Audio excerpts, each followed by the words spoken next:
บักต้อมแบกยังมาบ้านี่แม่นมึงแบกยังมาไม่สาวไม่สาวยังไม่ยาวไม่ใหญ่แท้มึงให้กูไปหาแล้วมึงเอาเข่งมาให้ยังฮะมึงเอาเข่งมาให้ยังเอาไปแยกเอาไปใช้ข้าวมะแดงโอ้บอกบ้าเอ้ยผู้ใดบอกมึงกูเลยบอกมึงไปแย่แบบนี้มึงได้กินบ่โอ้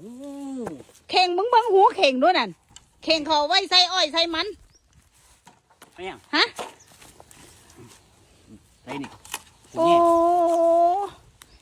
แค่ยกขึ้นมันก็เบิดแห้งแล้วใครมดแดงไม่ได้ไปลงได้เด้มันก็เฮียถี่เบิดตัว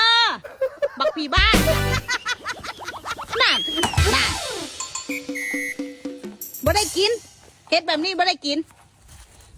ถ้าจังสั้นมึงไปหาเก็บขวดไปหาเก็บขวดเอาเงินมาให้เดี๋ยวกูไปซื้อกินไปซื้อกินซะแค่แบกไม่กูเมื่อยแห้ง